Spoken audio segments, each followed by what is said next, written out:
Me again. Okay, so we're still like feeling that full moon in Leo energy, right? And you know, this is kind of like a big week. I know I say that a lot, but we're in that kind of astrology. Lots kind of changing, right?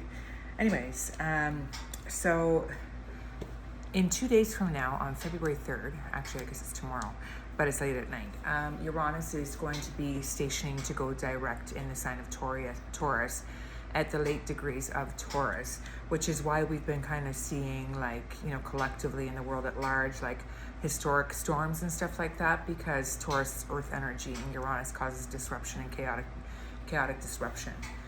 Uranus can also, it's kind of like that planet that we can't necessarily predict. It is revolutionary in nature, and it kind of pushes for authenticity. So that's when tower moments and the disruption kind of happens is when we're not living in alignment, and Uranus wants to make sure that we're doing exactly that, right? So it comes in, it creates those tower moments for us. Now, shortly after that, 2 days later on the 5th, Mercury, our mental plane and our critical thinking, is going to come into a square aspect with Uranus that has now stationed direct. You know, so a square aspect in astrology is like a point of tension, a point of friction.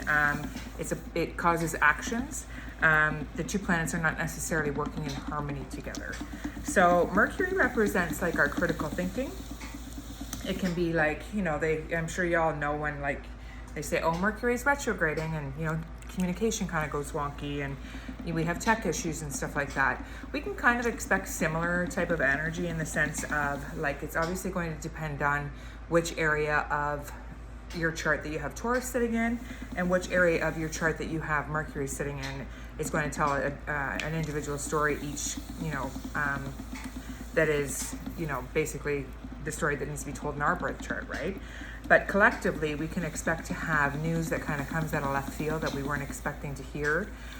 Just to kind of give you an example, I have Uranus transiting my 6th house of acts of service, diet, health, you know, our pets. The 6th house represents these things.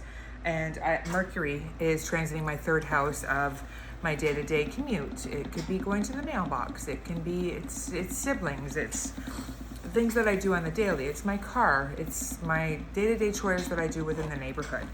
And the square aspect could, you know, if I had to guess, be some kind of disruption that comes, or news that comes out of left field with regards to something that's happened within my community. It could be an issue that happens, you know, like a sudden health issue with my dog.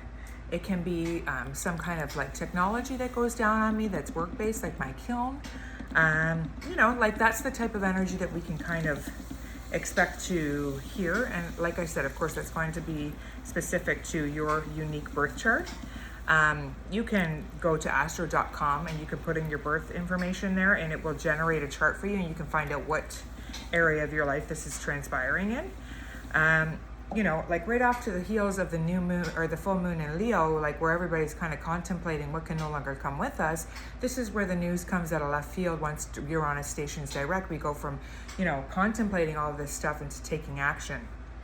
Now, 2 days after that, Uranus is coming into a square with Venus. Now, they are a mutual reception, so that's going to help the square aspect out. I feel like it won't be as harsh because they are a mutual reception. Uranus is traditionally, you know, the modern day ruler of Aquarius, and Venus loves to be in Taurus.